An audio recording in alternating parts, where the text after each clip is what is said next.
구독 안 눌러주신 분들 구독 부탁드리고요. 좋아요 한 번씩 부탁드립니다. 오늘도 시청 감사합니다. 안녕하세요, 찰리브라입니다. 어저께 밤에 뉴스 나온 거를 제가 보니까는 뭐 괜찮은 뉴스들이 몇 개 나왔어요. 그래서 제 눈에 굵직굵직하게 띄는 것만 이제 추려서 오늘 영상에서 이제 말씀드리려고 하는데, 시세적인 거는 여러분들 아마 보시면 아시겠지만 근 이틀 동안에 6만 달러 밑으로 두 번 정도, 세 번 정도 떨어졌었어요. 방금 전에 4시부터 지금 5시 반, 5시 몇 분 사이까지도 한 번 6만 달러 밑으로 떨어뜨렸다가 또 6만 900달러, 800달러까지 또 올려놓고 막 이러더라고요. 제가 보니까. 그래서 웬만한 확신 없는 사람들은 아마 요 근래 아마 많이 떨어져 나갔지 않았을까라는 생각을 되게 많이 합니다.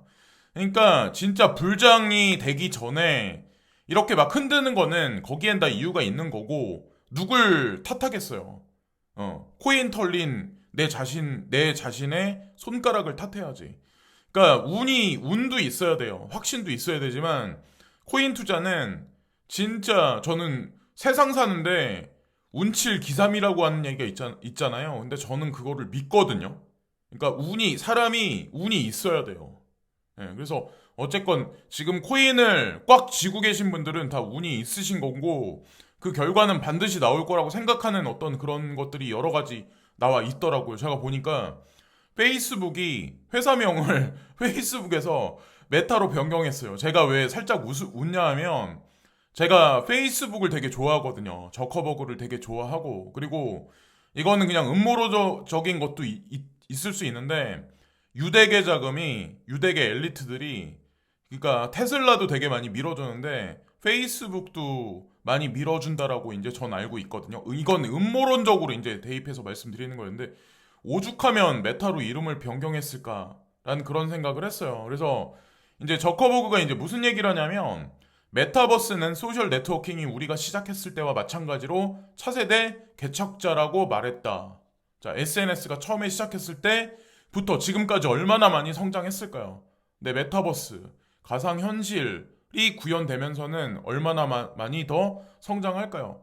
그러니까 메타버스를 제가 말씀드린 이유가, 이 메타버스, VR 세상 안에서 노비라는 지갑이 상용화돼서 통용될 거고, 그 노비라는 지갑을 통해서 우리가 투자하고 있는 코인들이 그 안에서 쓰여지기 시작을 할 거예요. 그래서 저커버그가 향후 10년 안에 메타버스가 10억 명의 사람들에게 도달하고 수천억 달러의 디지털 상거래를 호스팅하며 수백만 명의 제작자와 개발자를 위한 일자리를 지원하기를 희망한다고 썼다. 그러니까 이커머스가 메타버스 안에 들어가는 거예요. 쿠팡이, 아마존이, 지마켓이, 그게 다 이렇게 움직일 거라는 거죠. 마찬가지로. 자, 그래서 메타버스 구축에 필요한 기술을 개발하는데 내년에 약 100억 달러를 지출할 것이라고 말했다. 그러니까 예전에 제가 3,000명의 어떤 그 인원을, 연구진을 포진시켰다. 그런 얘기를 드렸잖아요. 그런 말씀 드렸잖아요. 그러니까 모든 포커스가 다 여기 맞춰져 있는 거예요. 메타버스가 모바일 인터넷 이후 후속이 될 거다. 모바일 인터넷의 후속이 될 거다. 처음에 모바일 폰을 막 이렇게 쓸 때 스마트폰이 나오고 나서 인터넷을 사용을 했잖아요. 그러면서 애플이 엄청나게 급성장을 했잖아요. 똑같은 그런 어떤 그 트렌드가 한 번 더 이제 오기 시작을 하는 거죠. 코인 시장도 마찬가지로 이 메타버스가 중흥기로 들어가고 태동하기 시작하면 아마도 그 시간 동안에 엄청나게 성장을 많이 할 거라고 이제 전 개인적으로 생각을 합니다. 그래서 어쨌건 페이스북 주식을 사 모으고 계신 분들은 테슬라 주식이 막 이렇게 테슬라 주식만 올라가니까 그것만 뭐 그냥 닭족동게 지붕 쳐다본다? 뭐 그렇게만 보지 마시고, 분명히 그 정도 이제 성장성이 아마 있을 거라고 저는 생각해요. 페이스북도 마찬가지로.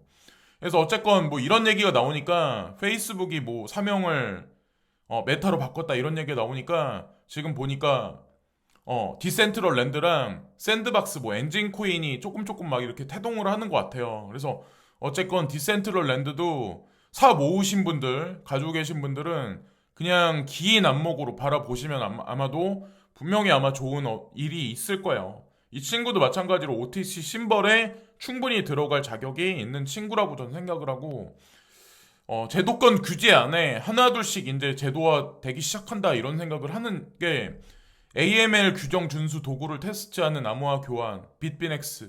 빗비넥스가 테더 발행사잖아요. 그래서 말이 많았어요. 탈도 많고. 근데 여기 AML 규정에 준수해서 들어가겠다. 그래서 노타베네의 여행 규칙 솔루션에 임해서 모든 코인에 어떤 그런 거를 다 처리하겠다. 그런 얘기들이 있더라고요. 그래서 USDT 같은 경우는 미국 정부한테 뭐 소송도 당하고 뭐 벌금도 내고 막 이랬으면서 막 여러 가지 일들이 되게 많았었잖아요. 거기다가 이제 어떻게 보면 빗비넥스는 중국 거래소라는 어떤 그 이미지가 되게 강해가지고 사람들이 사라지기를 바란 사람, USDT가 망하기를 바란 사람도 되게 많았어요. USDC가 더 많이 늘어나면 코인 시장은 더 원활하게 돌아갈 거야. 중국이 빠지면, 근데 제가 늘상 말씀드리지만 중국이 이 코인 시장에 들어와야 아마도 엄청나게 유동성이 들어올 거라고 저는 생각을 해요.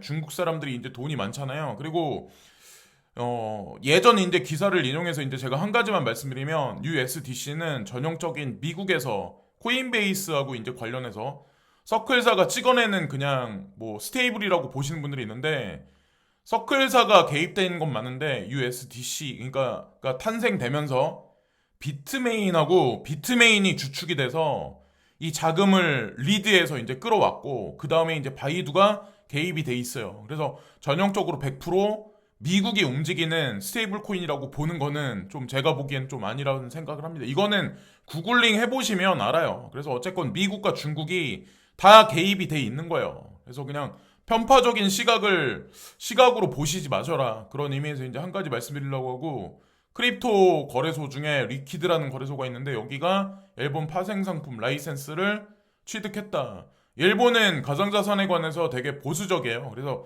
상장돼 있는 코인도 아마 몇 개 안 될 거예요. 근데 어쨌건 지금 이런 식으로 지금 나아가고 있다. 뭐 나쁜 건 아니죠. 진보한 거니까. 그리고 FATF 암호화 서비스 제공업체를 위한 뭐 지침에 디파이를 포함합니다. 그래서 익명성보다는 이번에 지침 최종안이 나온 게 디파이에 관해서 좀 강력하게 나왔더라고요. 그래서 디파이 코인하고 관련돼 있는 코인들에 투자하고 계신 분들은 단기적으로 아마 불안하실 수도 있어요. 근데 제가 한 가지만 더 짚고 넘어가면 이런 최종 권고안이 나왔다는 자체가 제도권으로 흡수하겠다는 얘기예요. 사실은 단기적으로 시세에 불안감이 올 수는 있지만 장기적으로 나쁘지 않다고 생각하고 많은 사람들은 디파이를 탈중앙화 금융이다. 그래서 세력들의 엘리트 금융 자본이 개입되지 않는다. 그래서 대중을 위한 거다. 비트코인도 블록체인이다. 그러니까 대중이 많은 개입을 할 수가 있고 세력은 거기에 개입을 못 한다라고 착각들을 많이 하시는데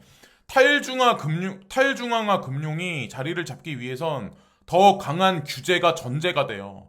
그것에 관해서 FATF에서 최종 권고안을 내린 거고 비트코인도 말이 블록체인이고 그죠? 탈중앙화 어쩌고 저쩌고 막 사람들은 얘기를 하는데 비트코인을 가장 많이 가지고 있는 게 대중일까요? 그 퍼센테이지를 보면 일개 세력이 가장 많이 선점을 하고 있어요. 자, 엑스칼리버는 그들 손에서 대중이 뺏을 수 없어요. 인도 정부가 암호화폐를 상품으로 규제하는 방안을 검토 중인 것으로 알려졌다. 제가 이거를 보면서 되게 많은 생각을 했는데 인도 재무부 관계자는 정부가 2월 인도 연방 예산을 제출할 즈음에 암호화폐에 관한 법률이 제정될 것이라고 말했다. 우리나라 대선이 내년 3월에 있잖아요. 자, 3월에 있어요. 그래서 제가 그거를 같이 껴서 맞춰보니까 많은 사람들은 아마 지금 한국 과세안에 관해서 결정 난 것 같이 아마 생각들을 되게 많이 하실 텐데 제가 개인적으로 보기에는 아마 연기될 확률이 되게 높다라는 생각을 하거든요. 내년으로. 이거는 어디까지나 그냥 개인적인 추측인데 그러니까 과세안에 관해서 만약에 대선 공약으로 하고 일부 대선 후보 주자들 중에 이 과세안에 관해서 2030 편을 들어주는 사람들이 있어요. 이게 표 하나 받기 위해서 얼마나 큰 이득이 될까요?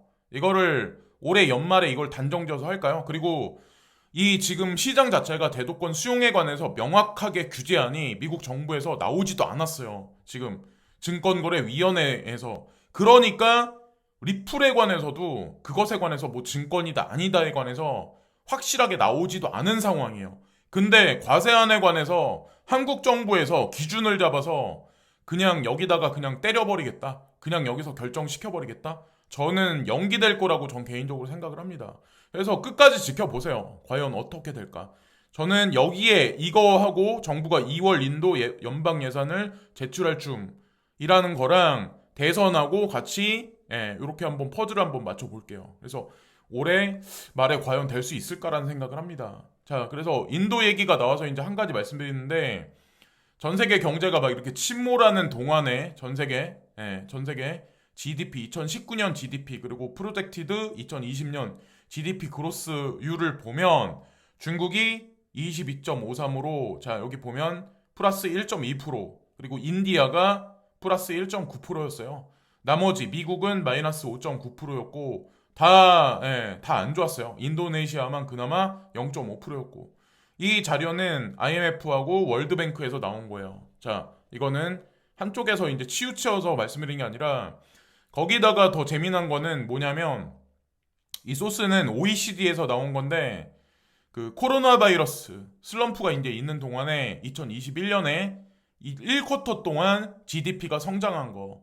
그러니까 중국이 18.3% 성장했고 한국이 1.7%, 자 프랑스가 1.5%, 뭐 미국은 플러스 0.4%. 그러니까 사실은 다른 나라들 같은 경우는 상대도 안 돼요. 중국하고. 그리고 그 외에 유럽의 대부분 국가들은 거의 마이너스를 많이 찍었었죠. 제가 이거를 말씀드리는 이유는 뭐 제가 또 이걸 말씀드리면 친중이냐 아니면 조선족이냐 이제 저한테 말씀 저는 중국을 3번 들어갔었어요.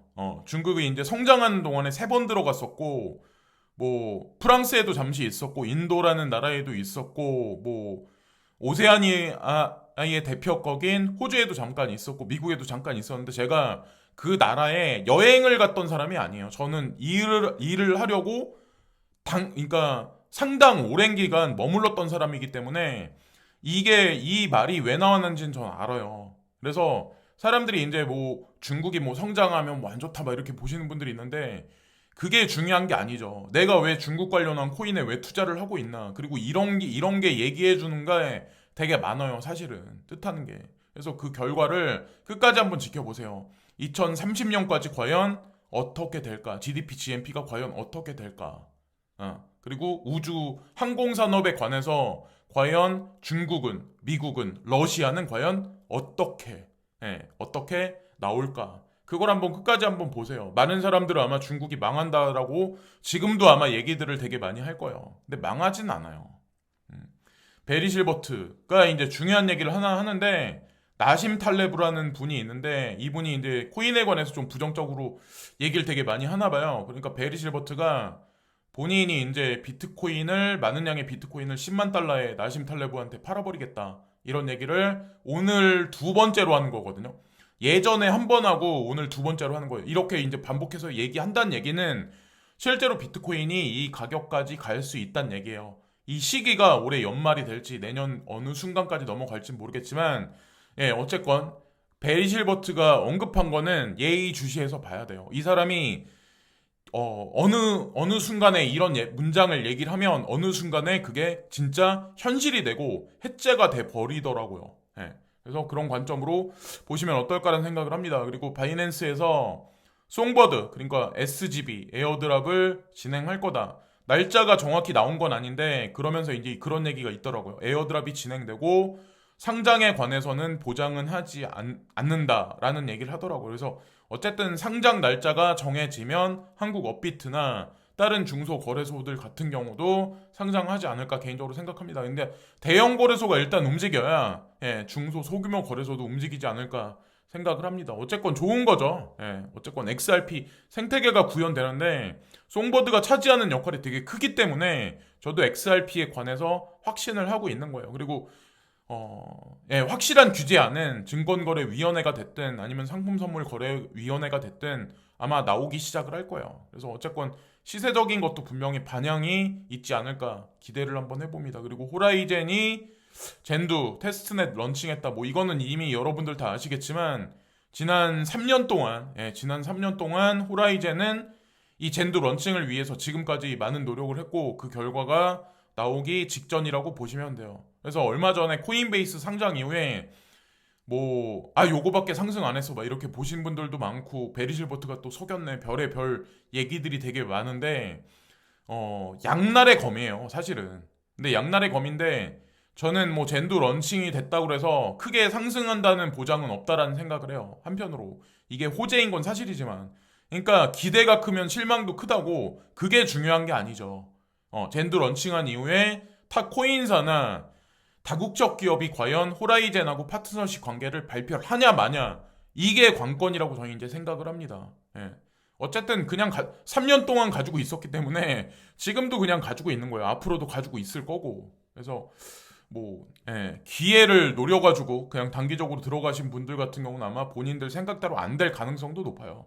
그리고 이거는 여기 나와 계신 분이 트위터에 이걸 올렸는데 1970년부터 1979년까지 금의 어떤 그거를 여기다 이제 대입을 해서 향후 비트코인이 어떻게 될까라는 거에 관해서 얘기를 했는데, 과거 차트를 대입해서 이게 100% 맞아 떨어지진 않겠지만 이 사람은 희망적인 얘기를 여기 써놨어요. 그래서 내년 어느 순간까지 가면 24만 달러까지 갈 거야 이런 얘기를 하는데, 이런 예측들은 되게 많아요. 플랜 B도 내년 어느 순간에 20만 달러 넘는 구간까지 올 수도 있다 그런 얘기를 하고 있잖아요. 올해 연말은 13만 5천 달러를 얘기하고 있고, 그래서 어떻게 될진 모르겠지만 어쨌건 이것도 그냥 참고적인 관점에서 재미삼아 보시면 되고, 어쨌든 저는 내년 2분기를 위시해서 저는 만약에 진짜 실제로 20만 달러를 돌파를 해버린다면 저는 많은 양을 코인을 알트코인도 그렇고 많이 현금화를 시키려고 하고 있습니다. 자, 그리고